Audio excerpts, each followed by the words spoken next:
അർജുൻ വീട്ടിലെത്തിയിരിക്കുന്നു. അർജുൻ്റെ ഈ വീട്ടിലേക്കുള്ള മടങ്ങി വരവാണ് ഈ നാടാകെ പ്രാർത്ഥിച്ചതും പ്രതീക്ഷിച്ചതും. അർജുൻ്റെ വീട്ടിലേക്കുള്ള മടങ്ങി വരവാണ് ആ വീട് ഇത്ര നാൾ കാത്തിരുന്നത്. ഒടുവിൽ അർജുൻ വീട്ടിലേക്ക് എത്തുകയാണ്. അർജുൻ വീട്ടിലെത്തിക്കഴിഞ്ഞിരിക്കുന്നു. അണമുറിയാത്ത ജനസഞ്ചയം അർജുനൊപ്പം ആ വീട്ടിലേക്ക് എത്തിയിട്ടുണ്ട്. തോരാത്ത കണ്ണുകളുമായി അണമുറിയാതെ ഒരു നാടാകെ ആ വീട്ടുമുറ്റത്തേക്ക് ഒഴുകിയെത്തിയിരിക്കുന്നു. കേരളത്തിൻ്റെ പ്രിയപ്പെട്ട പുത്രന് അവസാനമായി ഒരു യാത്രാമൊഴിയേകാൻ. ഉച്ചയ്ക്കാണ് അർജുൻ്റെ സംസ്കാര ചടങ്ങുകൾ നടക്കുക. ഇപ്പോൾ കാത്തിരുന്നു ആ വീട് അർജുനെ.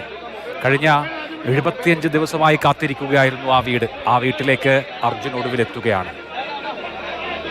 വാക്കുകൾ കൊണ്ട് വിവരിക്കുന്നതിനപ്പുറം അർജുനെ ആ വീട്, ആ മണ്ണ്, ആ നാട് ഹൃദയത്തിലേറ്റുവാങ്ങുകയാണ്. ഫെലിക്സ് വലിയ ഒരു ജനക്കൂട്ടമാണ് അർജുനെ യാത്രയാക്കാൻ അവിടെ എത്തിച്ചേർന്നിരിക്കുന്നത്. അവിടേക്ക് ഇതര വാഹനങ്ങൾക്ക് തന്നെയും പ്രവേശനമില്ല. അവസാനമായി ഒരു യാത്രാമൊഴി, ഒരിക്കൽ പോലും അർജുനെ കാണാത്ത ആളുകൾ പോലുമുണ്ട്. അർജുൻ പക്ഷേ നമുക്കെല്ലാവർക്കും പ്രിയപ്പെട്ട ആളായി മാറിയിരിക്കുന്നു. യാത്രാമൊഴി നൽകാൻ ഒരു വലിയ ജനക്കൂട്ടത്തെ നമുക്കിവിടെ നിന്ന് നോക്കുമ്പോൾ കാണാം. എന്താണ് ഫെലിക്സിന് പറയാനുള്ളത്?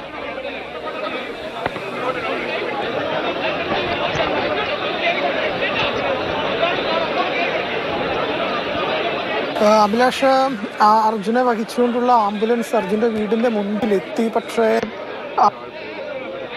എത്തിയിട്ടുള്ളത് അതുകൊണ്ട് ഈ വാഹനത്തിന്റെ, അതായത് ആംബുലൻസിന്റെ ഡോറ് തുറന്നിരിക്കുന്നു. അങ്ങനെ വലിയ ജനാവലി തന്നെ ഇവിടെ അർജുന ആദരമർപ്പിക്കാനായി ഇവിടേക്ക് എത്തിയിട്ടുണ്ട് എന്നതാണ്. അപ്പോൾ അത്ര വലിയ ഒരു ആദരം അല്ലെങ്കിൽ അന്ത്യാഞ്ജലിയാണ് അർജുന് ലഭിക്കുന്നത്. പ്രത്യേകിച്ചും എത്തിയിട്ടുണ്ട് എന്നതാണ്. അപ്പോൾ അത്ര വലിയ ഒരു ആദരം അല്ലെങ്കിൽ അന്ത്യാഞ്ജലിയാണ് അർജുന് ലഭിക്കുന്നത്. പ്രത്യേകിച്ചും അർജുനെ കാണാതായ സമയം മുതൽ കഴിഞ്ഞ 72 ദിവസമായി ഓരോ മലയാളിയും ഓരോ മണിക്കൂറിലും അർജുൻ എന്ന പേര് കാണുന്നുണ്ട്, കേൾക്കുന്നുണ്ട്, അർജുനെ കുറിച്ച് അറിയുന്നുണ്ട്. അങ്ങനെ എല്ലാ മലയാളികളുടെയും പ്രിയപ്പെട്ടവനായി മാറിയ വ്യക്തിയായിരുന്നു അർജുൻ. അർജുന്റെ കുടുംബം, അർജുന്റെ സഹോദരങ്ങളൊക്കെ മടങ്ങി വരികയാണ് വീട്ടിലേക്ക്, തിരിച്ചു വരികയാണ് വീട്ടിലേക്ക്. പക്ഷെ അപ്പോഴും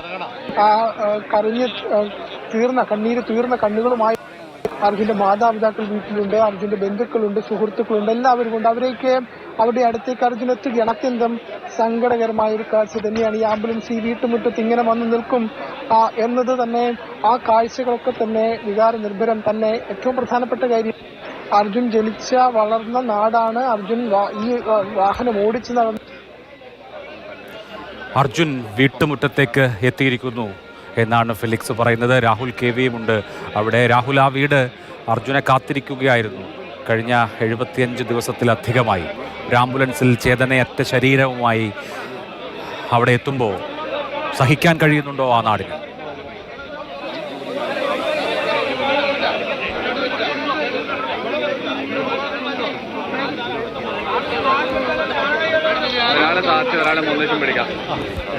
വീട്ടുമുറ്റത്താണ്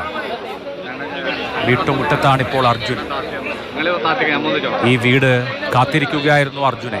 ഈ നാട് കാത്തിരിക്കുകയായിരുന്നു അർജുനെ. കേരളത്തിൽ ഇതുപോലെ ഒരു യാത്രാമൊഴി ഉണ്ടായി കാണില്ല. ഒരു സാധാരണ മനുഷ്യന്, ഒരു സാധാരണ ലോറി ഡ്രൈവർക്ക്, ഒരു സാധാരണ പൗരന് ഇതുപോലെ ഒരു മടക്കം.